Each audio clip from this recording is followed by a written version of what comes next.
Hey guys, welcome back to Flip Matters. It's your boy Chozen here, and today we're going to be talking about a deck we like to call Outrageous Draw, or OD.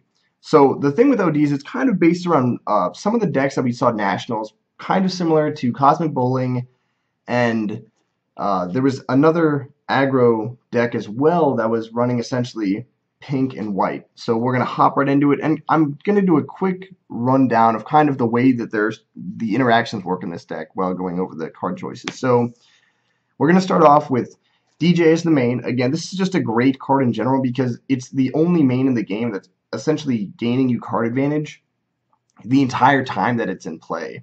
And it's essentially only cost 2 to flip. So it's a very easy main to flip.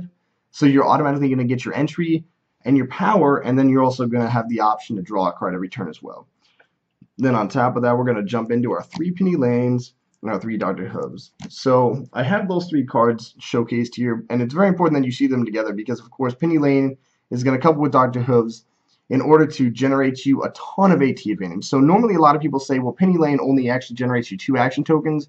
I disagree. I think this entire combination together is much stronger than that because not only are you thinning your deck by searching for Dr. Hooves, and it's giving you essentially a card that's netting you, a value when you discard it, but it's also giving you a 2 body. So I actually think it's more like a 4 AT swing. Then on top of that, we're running 3 Cloudchasers, which again is a pretty standard card for anything that's running, I would say, 25 friends or more. I think a lot of aggressive players would agree as well. You know, anytime you're dropping something and you're going to be utilizing Cloudchaser every turn almost, always a very valuable card.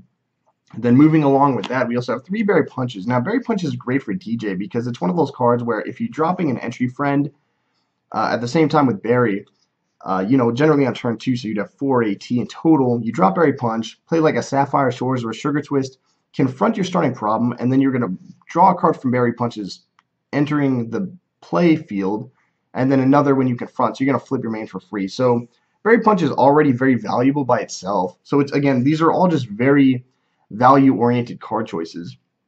And then we're going to finish off the pink with our Purple Waters. It's kind of just an aggro tech. It's really good against one pace, and that's kind of highlighted in one of our video reels as well. Purple Waters is a great card, but again, it's just a 1 for 2. You really can't go wrong. So again, I generally equate 1 action token for 1 power, so that's why Purple Waters is such a great card. And then we move on to our kind of utility/tech cards.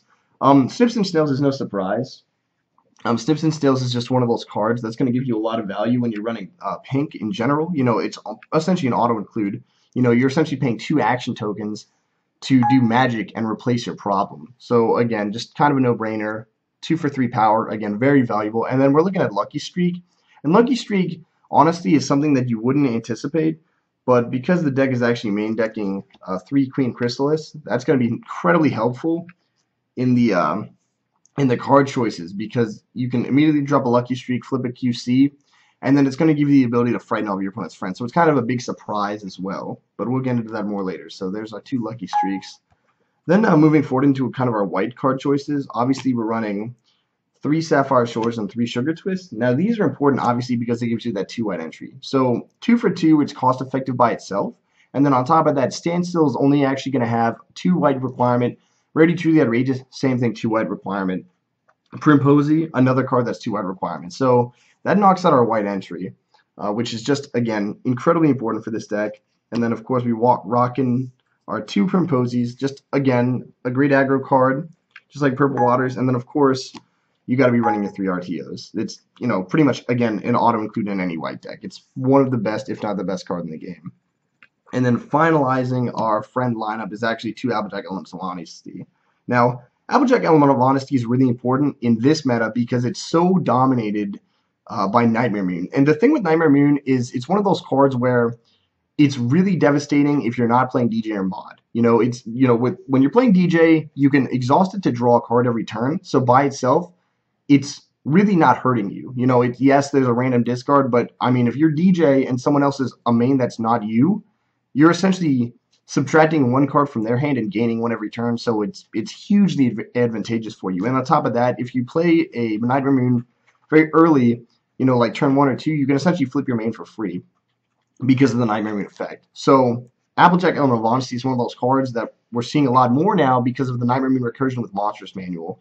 So again, I think this is essentially an auto-include now in the format as well. Just Nightmare Moon, at least one, generally speaking, because, I mean, even if you're in a meta, you know, and your locals aren't seeing a lot of Nightmare Moons, it's still good to have it in your hand so you can, you know, understand, you know, if you don't need it, you can always discard it. And if you're drawing this many cards with DJ, chances are you can always discard it if you don't need it. So I'd recommend at least playing one, and generally, you know, when you're in a more competitive environment, you're going to see a lot more Nightmare Moons.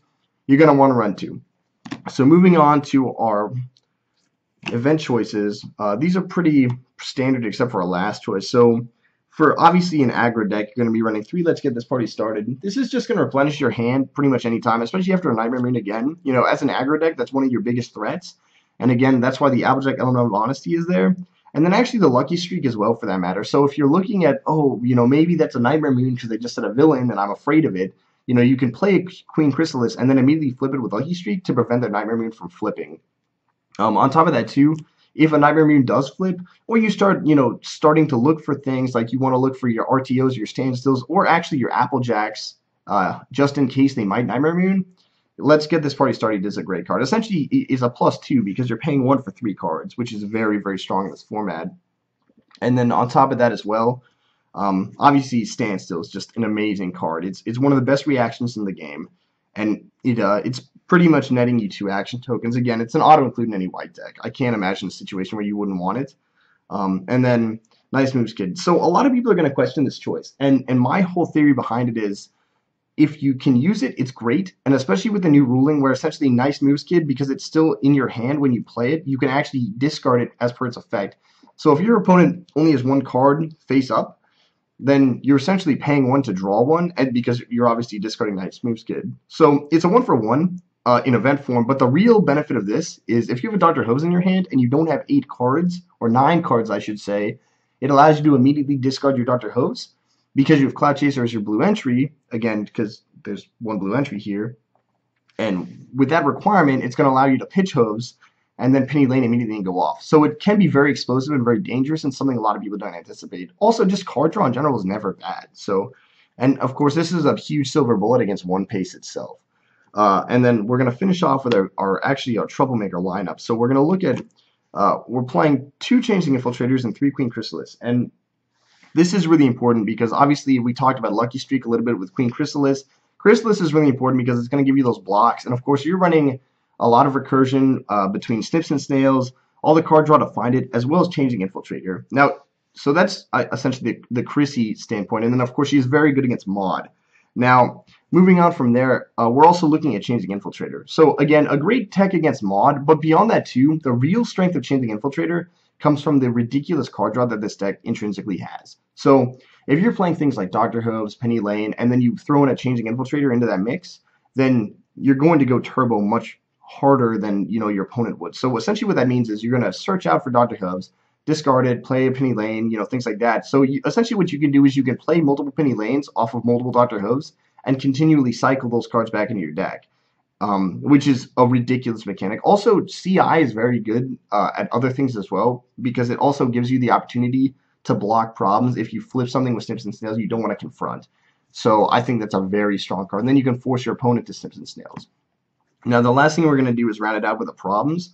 So the 2 starting problems, I know a lot of people have kind of been concerned about this deck and the problem deck itself. So we've actually kind of been looking introspectively on like what we want to do as far as the problem deck's concerned. So obviously the 2 starting problems, anytime you're running white, Social Obligations is kind of a no-brainer auto-include, and then Goof Off is of course part of the strategy in order to defeat one pace in kind of the tech video that we showed you guys in the tutorial as well. So one pace is going to really be have a difficult time with that Goof Off, and then obviously Social Obligations.